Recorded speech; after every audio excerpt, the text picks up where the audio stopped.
કામદારોના પડતર પ્રશ્નોને લઈ ઉપલેટામાં ગુજરાત કિસાન સભા તેમજ આંગણવાડી મહિલાઓ દ્વારા રેલી કાઢી મામલતદારને આવેદનપત્ર આપી રાષ્ટ્રપતિ સમક્ષ રજૂઆત કરી હતી। દેશમાં હાલ ખેડૂતો અને કામદારો પોતાના હક અને અધિકાર માટે કેન્દ્ર સરકાર સમક્ષ આંદોલનના માર્ગે જઈ રહ્યા છે। ઘણા સમયથી ખેડૂતો અને કામદારો મજૂરોની પડતર માંગો સરકારે વાયદા કરીને પણ પૂરી કરી નથી। આ ખેતી પ્રધાન દેશમાં ઘણા ખેડૂતો તેમજ મજૂરોની રોજગારી ફક્ત ખેતી ઉપર હોય છે।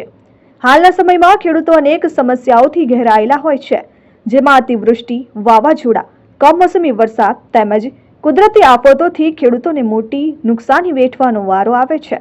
ઉપરાંત ખેત પેદાશો ઉત્પન્ન કરવા માટે ખાતર, બિયારણ, જંતુનાશક દવાઓ, ડીઝલ તેમજ ખેતી માટે ઉપયોગમાં આવતા ઓજારો આ તમામ વસ્તુઓમાં જે ભાવ લગાતાર વધી રહ્યા છે, તેથી ખેડૂતો ખૂબ જ સંકટમાં આવી રહ્યા છે। આથી ખેડૂતો કર્જ આવી આપઘાત કરવાના પણ બનાવો વધી રહ્યા છે।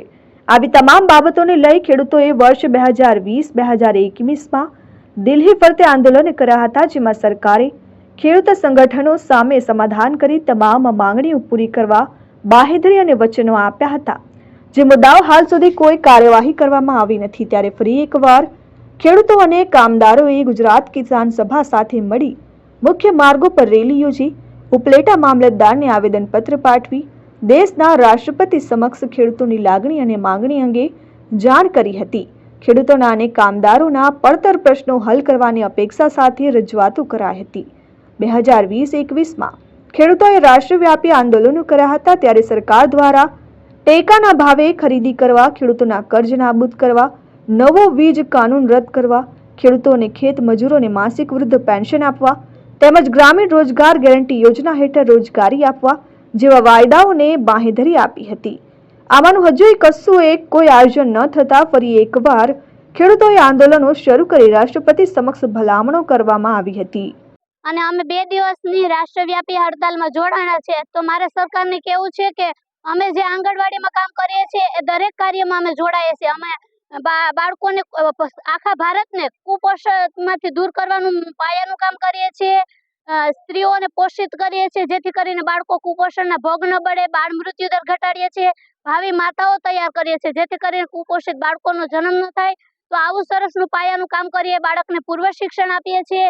અને આટલું પાયાનું કામ કોઈ પણ કામગીરી સરકારની હોય, આરોગ્ય ખાતે અમે જોડાયેલા છે, તો આરોગ્યની સેવાઓ પૂરી પાડીએ છીએ। જો આટલી બધી સેવાઓ પૂરી પાડતા હોય તો પછી દેશના પટાવાળા કરતા પણ જો અમારો પગાર ઓછો હોય તો એ વ્યાજબી નથી। એટલે સરકારે અમને લઘુત્તમ વેતન આપવું જોઈએ, અમને કાયમી નોકરીમાં કરવા જોઈએ, નહીં તો પછી અમે ઉગ્ર આંદોલન કરશું અને ચૂંટણીનો બહિષ્કાર કરશું। અમે અમારા પરિવારજનો બધા જ બહિષ્કાર કરશું। આજે દિલ્હીની અંદર જે ખેડૂત આંદોલન ચાલી રહ્યું છે, સંયુક્ત કિસાન મોરચાના નેતૃત્વમાં તેમણે આહવાન કર્યું હતું કે તારીખ 16ના રોજ ગામડા બંધ અને ભારત બંધ અને ચક્કાજામ। અમે રાજકોટ જિલ્લાના ઉપલેટામાં કાર્યક્રમ કર્યો છે અને આ કાર્યક્રમથી સરકાર સમક્ષ માંગ કરી છે કે સરકારે 2021માં ખેડૂતો સાથે કરેલ સમાધાનનો અમલવારી કરી નથી, એ અમલવારી કરે, ખેડૂતોને ટેકાના ભાવ માટેનો કાયદો બનાવે, ખેડૂતોના કર્જા નાબૂદ કરે, ખેડૂતો અને ખેતમજૂરોને પેન્શન આપે, વીજળીનું ખાનગીકરણ બંધ કરે અને ખેડૂતોના જે કહેવાતા અનેક પ્રાણ પ્રશ્નો છે એ બાબતે સરકાર ખેડૂતોને આપે। સરકાર જે રીતે કોર્પોરેટ કંપની તરફી નીતિઓ બનાવી રહી છે, તેને કારણે આજે ખેડૂત અને ખેત મજદૂરોની રોજગારી જૂટવાતી જાય છે, ખેડૂતો કરજદાર બનતા જાય છે, ગામડાના અને ખેત મજૂરો કરજદાર બનતા જાય છે।